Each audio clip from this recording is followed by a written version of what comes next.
On March 17, 2024, a high-speed police chase ended in tragedy on the streets of Cleveland. A teenager, just 17 years old, was behind the wheel of a stolen car, speeding through the city, reaching over 100 miles per hour, with Euclid police close behind. He wasn't licensed to drive. He wasn't slowing down. He wasn't following any rules of the road. The teen was fleeing recklessly until everything came to a stop.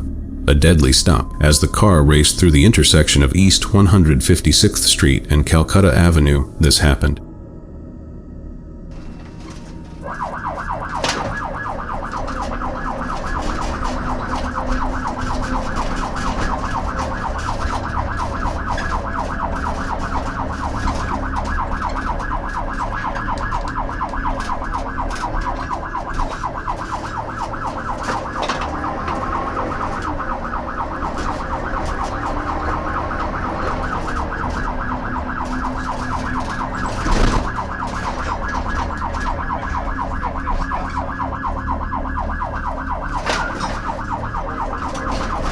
The teenager kept driving fast and wild for a few minutes, crashing through yards.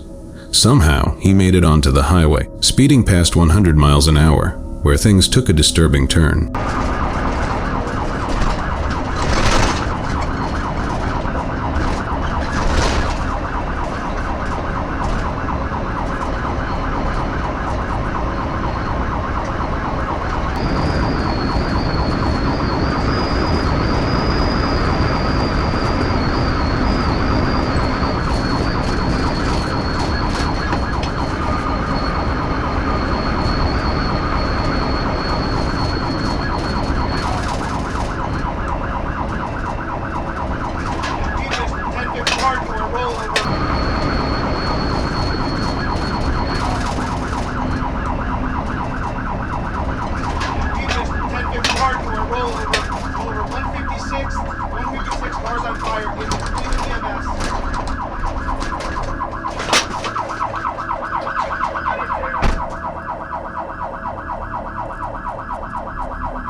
He slammed into another vehicle with such force it flipped, burst into flames, and sent smoke pouring into the air.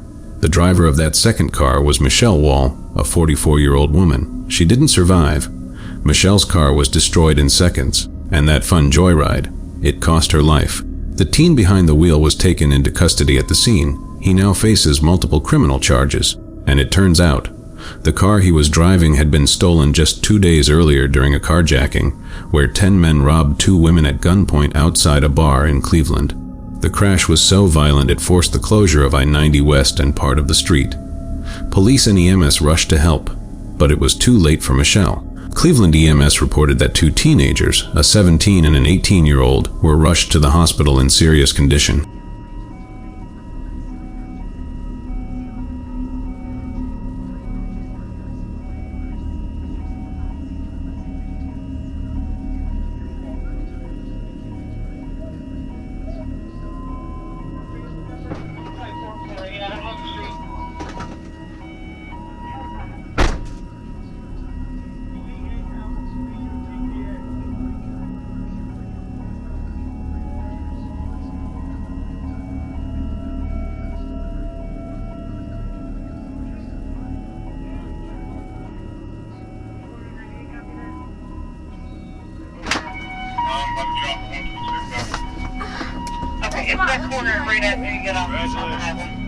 Officers later met with Michelle's mother to explain what had happened, and that conversation was something no family should ever have to hear. According to Euclid police policy, officers are only allowed to pursue fleeing vehicles if they believe someone inside has recently committed a violent felony, and even then, pursuit is not encouraged. But that raises a hard question. If you know a vehicle is stolen and fleeing, shouldn't that be enough to stop it before someone innocent gets killed? Michelle Wall lost her life, not because of her actions, but because of a reckless teenager and a chase that maybe should never have happened. If he had just stopped, this never would have happened. In February 2020, Two tourists were driving through the roads of Mexico on a quiet bird-watching trip. It was supposed to be a peaceful day, but it turned into something else entirely. The two men, later identified as Logan and Aaron, were trying to figure out directions. They seemed lost. As they were talking, Aaron, who was driving, noticed a large white SUV approaching them fast. That's when panic set in. There's another car coming up behind us. What way should I go? Straight or right?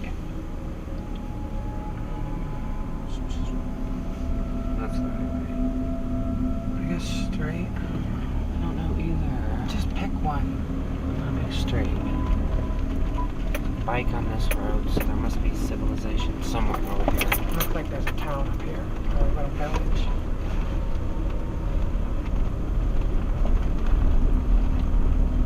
The car behind us is kind of scaring me how fast they're going. I know, they're going quick.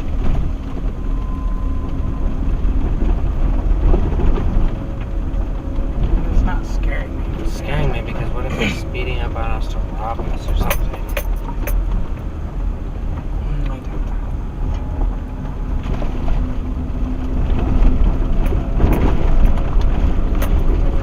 This road lots of times. Oh my God, they have guns.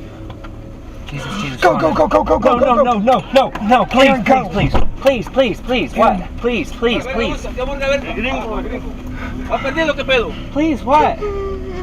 Please, what? No, Espanol, please. We're just... Please. No problem. Logan quickly rolled up the windows and put on his seatbelt, telling Aaron, drive away. But it was too late. The SUV blocked their path. Armed men got out and began questioning them.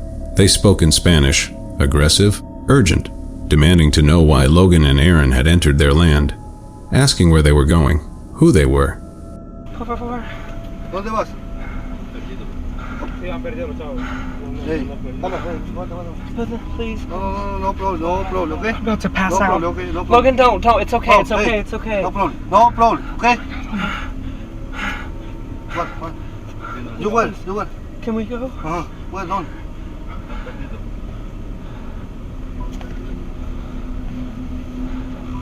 Oh my God.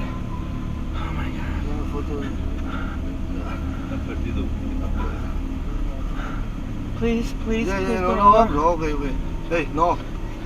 Please. No para nada. No problem. Hey. Okay. It's okay. Hey. ¿Dónde? Cancún. ¿Dónde? Are you okay? We're gonna see mi madre. You where? Cancun. You? No problem. No para nada. Tranquilo, pero... No para nada. What's your name? Aaron. Eh? What's your name? Aaron. See You? Logan. Edwin. What's your name? Philip. Philip. No problem. Can you speak English a little? A little. Please don't kill us. No problem. Me, Las Vegas. You can see in the footage, Aaron was terrified, barely able to stay calm. Logan looked like he was about to pass out from fear. But somehow, despite the language barrier, Logan explained they were just taking photos of birds and driving to visit his mother in Cancun. That changed something. One of the men, still holding a weapon, warned them, in Spanish, to be careful. He told them this could have ended badly, because they might have driven onto land owned by narcos. People who saw the video later debated who the armed men were. Were they cartel members, part of a self-defense group, or just locals protecting their property? In that region, Tabasco, several dangerous groups operate: the Pacific Cartel, Jalisco New Generation Cartel, Los Zetas, and armed vigilante groups. According to GPS coordinates from the dashcam, the tourists were halfway between Villahermosa, Tabasco, and Coatzacoalcos, Veracruz. What started as a simple moment, just taking a picture of a bird, could have turned into a nightmare if they had run or fought back. But they didn't. They stayed calm, they explained themselves, and in the end, they made it home safe. No one was hurt. But they were lucky, very lucky. On March 22, 2023, something disturbing happened during a police chase in Wisconsin. It all started when police tried to stop a car for speeding and having a broken headlight, but the driver didn't stop. He hit the gas, and everything changed. The driver was Justin McKellar, 23 years old, from Milwaukee. He had an outstanding warrant for violating parole, though the exact details of his original crime were not revealed. What started as a traffic stop quickly became a high-speed chase, stretching over 3 miles, with speeds reaching 100 miles per hour. It was early, about 3:14 a.m., when Wisconsin police initiated the stop near East Layton Avenue. But when Justin fled, officers followed, and this happened. All right, this guy's on the phone. He's still rolling. He's not putting it in park. It's just a slow roll.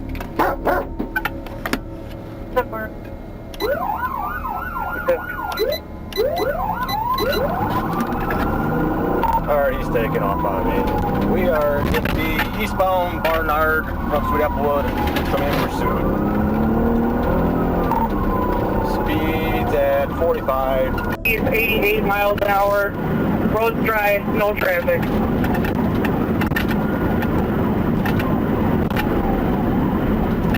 There's hope more to give 6 at college. Red at Packard and Ramsey, speeds 90 miles an hour, still southbound.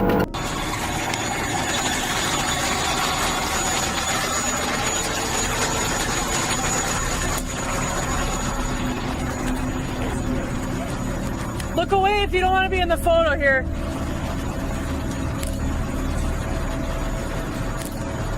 Sit. Go ahead. Can you do me a favor and send a photo of the driver to my website? 10-4.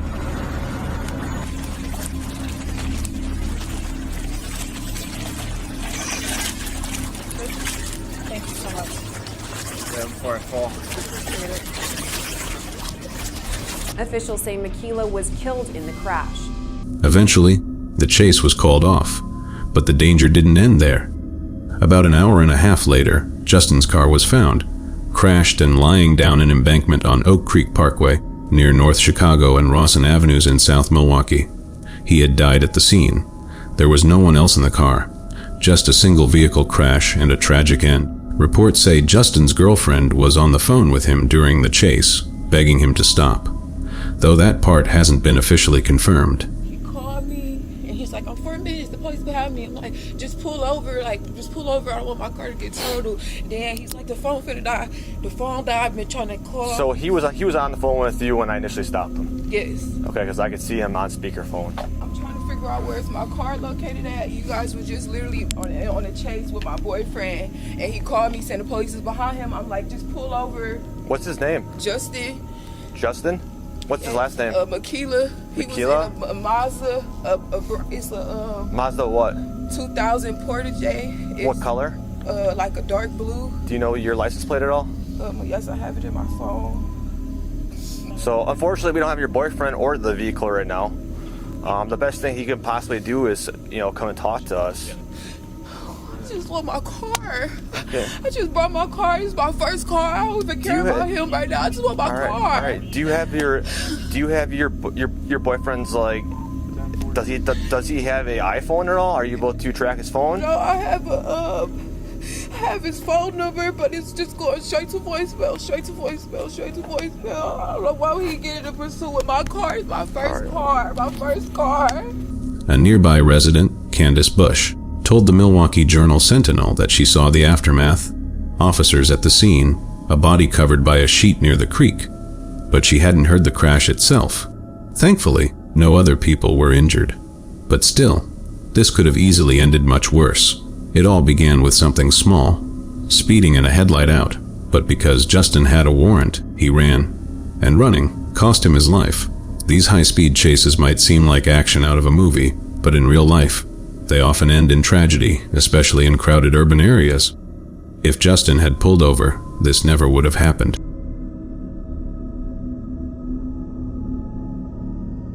On July 21, 2023, around 8 a.m., something terrifying happened on Skyline Boulevard near Keller Avenue in the Oakland Hills. For years, violent crime has been a serious issue in Oakland, but people living in the hills always felt safe, believing the danger stayed down in the flatlands. That peace was shattered this morning. A woman was driving peacefully, just going about her day. She never expected to become a victim, but then this happened.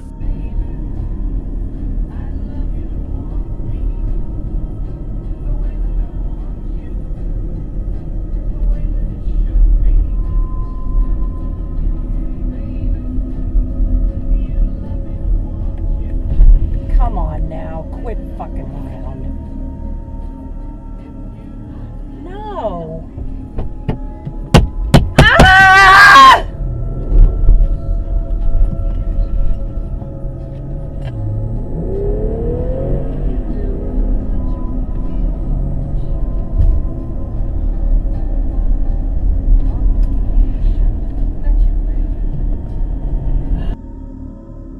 Two young men suddenly jumped out of another car. One of them was armed with a pistol, banging on her car doors. At first, the woman froze, but when the gunman rapped on her window, she screamed and swerved around their car, speeding away. She was lucky to escape. Though shaken and deeply traumatized, she wasn't hurt, and later said she felt fortunate that no shots were fired and no one crashed. She turned onto Keller Avenue and got away. She's been driving that route for 38 years, but after that day, she said she'll be taking a different one. At least for now. At first, there were no arrests, but the video of the incident quickly spread across local media, and by that same day, police had tracked down the suspects. According to the reports, 2 were adult males, and the third was a juvenile male. Investigators believe these same individuals may be linked to other carjackings in the East Oakland Hills. Sadly, violent robberies like this have been happening more often, not just in Oakland, but on both sides of the bay. And while this woman got away unharmed, things could have gone very differently if there had been a single pull of the trigger. Driving while using a cell phone is never safe, especially on a busy highway where vehicles are moving at high speeds. It only takes a moment of distraction for things to go horribly wrong. On October 11, 2015, on Interstate 15 near Cedar City, a serious accident happened that showed just how dangerous this can be. Utah Highway Patrol Trooper was parked on the side of the highway during a traffic stop. Everything seemed normal. Cars speeding by, no signs of trouble, until this happened. That's out of Georgia.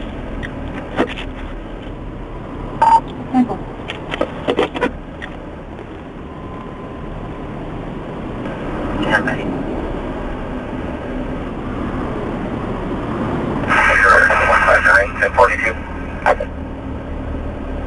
Arizona 159, copy 1730.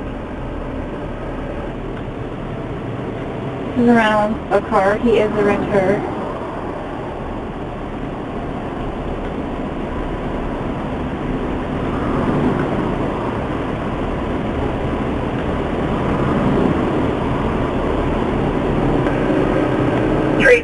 Peter.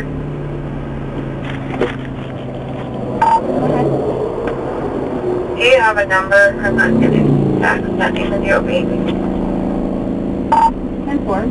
TL number is 054027832.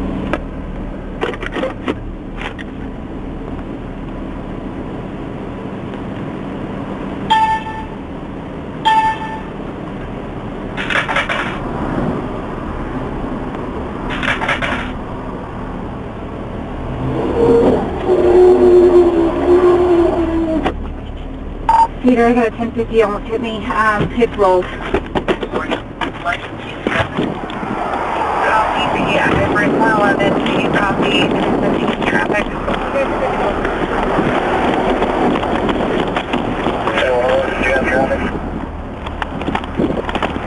Peter, hit me. 111, okay, come in.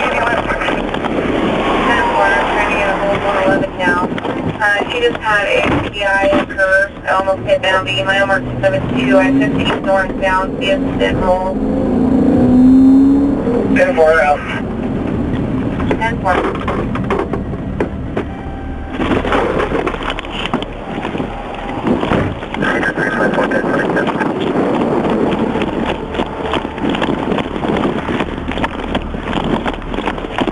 On October 11, 2015, on Interstate 15 near Cedar City, Utah, a serious accident happened that showed just how dangerous this can be. A Utah Highway Patrol trooper was parked on the side of the highway during a traffic stop. Everything seemed normal, cars speeding by, no signs of trouble. Until this happened. A 55-year-old woman, whose name was not shared publicly, was driving along that same highway. She became distracted, and police later said it was because she was using her cell phone. Because of that distraction, she drifted onto the shoulder, right where the trooper was pulled over. At the very last moment, she noticed and swerved to avoid hitting the patrol car. But that sudden move caused her to overcorrect, and her SUV rolled into the median. Investigators later found proof that she had been manipulating her smartphone, not just talking, but possibly texting or using apps, at the time of the crash. She was taken to a nearby hospital in serious condition, though details about her injuries or recovery were not made public. From the crash itself, it's likely her injuries were critical, but her current condition remains unknown. Thankfully, the trooper and the people involved in the traffic stop were not hurt. This wasn't an isolated incident. According to Utah Highway Patrol, many cases have been reported where distracted drivers crash into stopped patrol cars, showing just how dangerous it can be to take your eyes off the road.